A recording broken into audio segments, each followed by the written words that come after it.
Coucou, coucou, bienvenue dans une nouvelle vidéo ASMR. Aujourd'hui, on se retrouve pour la lecture d'un livre.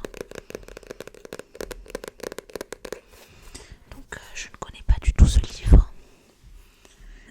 Ça s'appelle Une étoile m'a dit de Frédéric Brown. Donc, c'est un ancien livre entre guillemets.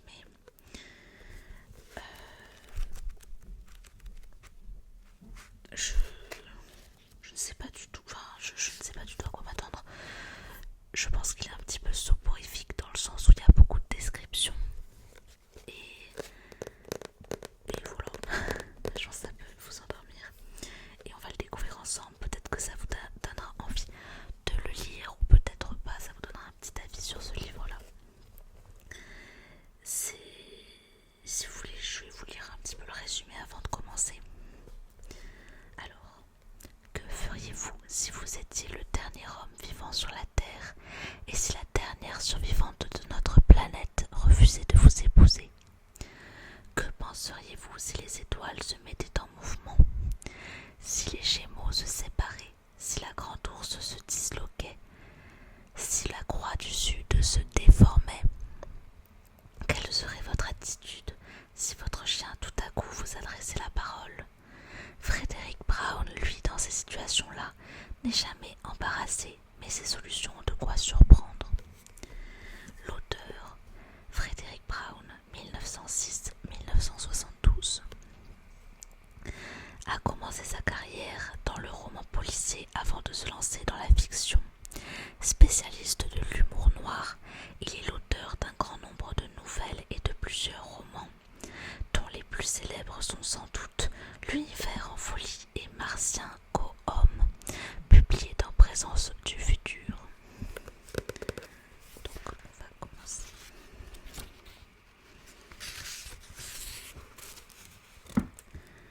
Quelque chose de vert. L'énorme soleil cramoisi flamboyait dans un ciel violet, à la lisière de la plaine brune, parsemée de buissons bruns, s'étendait la jungle rouge. Gary se dirigeait vers elle à grande enjambée. Fouiller ces jungles rouges était un travail pénible et dangereux, mais absolument nécessaire. Gary en avait déjà exploré plusieurs centaines, ça n'en ferait qu'une de plus. On y va, Dorothy, dit-il. Est-ce que tu es prête? La petite créature à 5 membres placés sur son épaule ne répondit pas, selon son habitude. Elle était incapable de parler, mais c'était un être à qui parler, une agréable compagnie. Par sa taille et son poids, elle donnait à Gary l'étrange impression d'une main appuyée sur son épaule. Dorothy était avec lui depuis. Au fait, depuis combien de temps? Au moins 4 ans. Il y avait bien 5 ans qu'il était là, dans la mesure où il pouvait s'en rendre compte, et il avait trouvé Dorothy 4 ans auparavant. Il avait présumé qu'elle appartenait au sexe faible en se basant uniquement sur la douceur avec laquelle elle reposait sur son épaule, comme une main de femme. Dorothy, reprit-il, je crois qu'il vaut mieux nous tenir prêts à affronter quelques dangers. Il pourrait bien y avoir des lions ou des tigres là-dedans. Il ouvrit l'étui pendu à sa ceinture et étreignit la crosse de son pistolet solaire.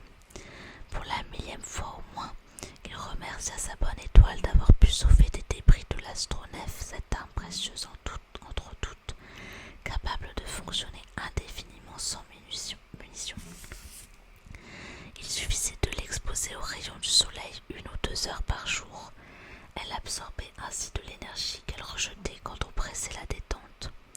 Sans ce pistolet, Gary n'aurait pu subsister pendant 5 ans sans Kruger 3. Sur Kruger 3, pardon. Comme il s'y attendait, il aperçut un lion avant même d'atteindre la lisière de la jungle rouge. Naturellement, l'animal ne ressemblait à aucun lion terrestre. Il avait un pelage bordeaux vif, dont la couleur différait à peine de celle des buissons pourpres derrière lesquels il s'embusquait.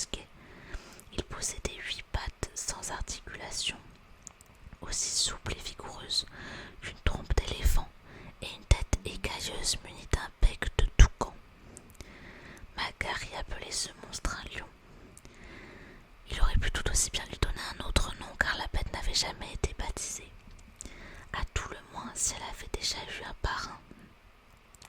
Celui-ci n'était jamais revenu sur la Terre pour faire un rapport sur la flore et la faune de Kruger 3. D'après les statistiques officielles, un seul astronef avait atterri sur cette planète avant McGarry. Il n'en était pas reparti. C'était cet appareil qu'il cherchait. Il le cherchait systématiquement depuis le début de son séjour. S'il parvenait à le découvrir, peut-être pourrait-il trouver quelques-uns de ces tubes électroniques qui s'étaient écrasés lors de son atterrissage, forcé de son propre astronef. Dans ce cas, il serait à même de regagner la Terre. Il s'arrêta à 10 pas de la jungle rouge et braqua son pistolet solaire sur les buissons où l'animal était tapi. Il pressa la détente. Il vit jaillir un éclair d'un vert éclatant, très bref mais d'une beauté sans pareille. Il n'y eut plus de buisson ni de lion à 8 pattes. McGarry se mit à rire doucement. « Tu as vu ça, Dorothy? C'était du vert, la seule couleur qui n'existe pas sur ta foutue planète rouge. C'est la plus belle de toutes les couleurs, Dorothy. Le vert. Je connais un monde où c'est la teinte dominante. Un monde où nous irons bientôt, toi et moi. Ça ne fait pas un pli. C'est le monde d'où je viens, le monde le plus magnifique de tout l'univers. Il te plaira beaucoup, Dorothy. » Il se retourna pour embrasser du regard la plaine brune, parsemée de buissons trop bruns, sous le ciel violet où flamboyait le soleil cramoisi, le soleil éternel de Kruger, le soleil qui ne se couchait jamais sur le côté jour de cette planète, auquel il faisait toujours face comme un côté de la lune fait toujours face à la Terre. Pas d'alternance de jour et de nuit, à moins que l'on ne franchît la ligne sombre servant de frontière au côté nuit, région si froide que nul n'y subsistait. Pas de saison, une température uniforme, immuable, ni vent ni orage. Pour la 1000e fois, McGarry songea qu'il aurait été assez agréable de vivre sur Kruger 3 si elle avait été verte comme la Terre. S'il y avait eu à sa surface quelque chose de vert, outre la décharge de son pistolet solaire. L'atmosphère était respirable, la température modérée variait entre 5 degrés près de la ligne d'ombre et 30 degrés, à l'endroit où les rayons du soleil rouge tombaient d'aplomb. La nourriture abondait. Il y avait depuis longtemps appris à distinguer les plantes et les animaux qu'il pouvait manger sans inconvénient de ceux qui le rendaient malade. Il n'avait jamais rien trouvé qui lui empoisonnait. Oui, c'était un monde merveilleux. McGarry avait même fini par s'habituer à être le seul habitant intelligent de cette planète. Sur ce plan, Dorothy l'avait beaucoup aidé. C'était une créature à qui parler, quoiqu'elle ne répondît pas. En vérité, son existence sur Kruger 3 lui paraissait tolérable, à cette exception près qu'il voulait à tout prix au Seigneur revoir un monde vert. La Terre, le seul endroit où le vert fut la couleur dominante, où la vie des végétaux fut basée sur la chlorophylle. Les autres planètes, même au sein du système solaire, même dans le voisinage de la Terre, n'offraient que de minces bandes verdâtres sur des roches très rares, une forme de vie rudimentaire dont la teinte pouvait, à la forme, être baptisée brun verdâtre. On pouvait vivre des années sur toute autre planète que la Terre sans jamais voir quelque chose de vert. McGarry soupira et après avoir pensé pour lui seul, il se mit à exprimer ses pensées à haute voix pour le bénéfice de Dorothy, sans avoir interrompu le cours. Oui, Dorothy, la Terre est la seule planète sur laquelle il vaille la peine de vivre. Verte prairie, verte pelouse, verte forêt. Vois-tu, Dorothy, jamais plus je ne la quitterai une fois que j'y serai revenue. Je me bâtirai une cabane dans les bois au milieu des arbres, mais il faudra que les arbres soient assez espacés pour permettre à l'herbe de pousser à leurs pieds. De l'herbe verte et je peindrai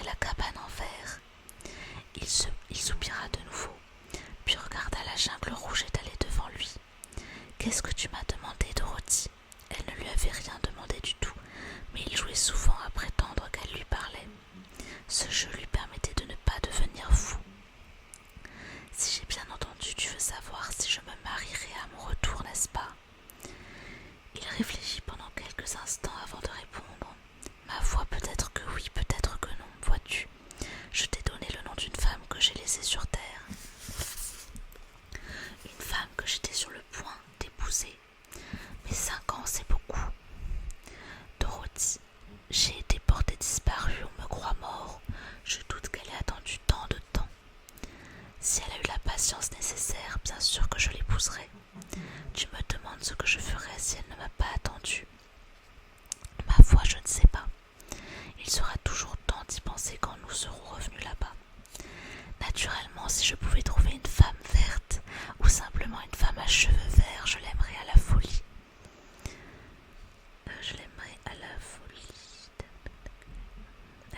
Mais sur ma planète, presque tout est vert sauf les femmes. Il rit doucement de cette plaisanterie, puis pistolet au poing, il pénétra dans la jungle, cette jungle rouge où il n'y avait rien de vert, sauf de temps à autre la décharge de son arme. Quand on y pensait, ça semblait assez bizarre. Sur Terre, l'éclair du pistolet était bleu, ici sous le soleil rouge il était vert. Pourtant ça s'expliquait de façon très simple. Un pistolet solaire empruntait l'énergie d'un astre proche et sa décharge avait la couleur complémentaire de celle de sa source d'énergie. Lorsque l'énergie venait d'un soleil jaune, ça donnait un éclair bleu. Lorsqu'elle venait d'un soleil rouge, ça donnait un éclair vert. Outre la présence de Dorothy, ça avait été peut-être la seule chose qui lui permit de conserver sa raison.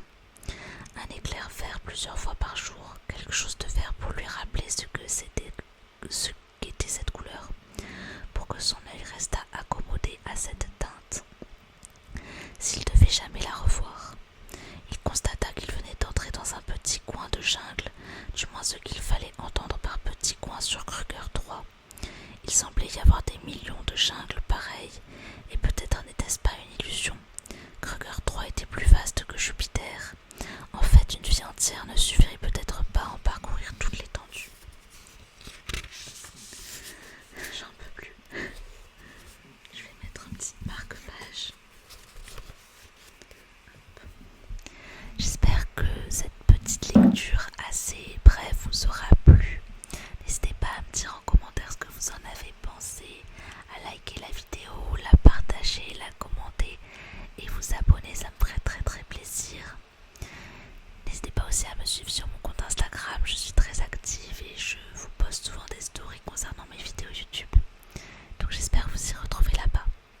Je vous fais de gros bisous et je vous dis à bientôt pour une prochaine vidéo.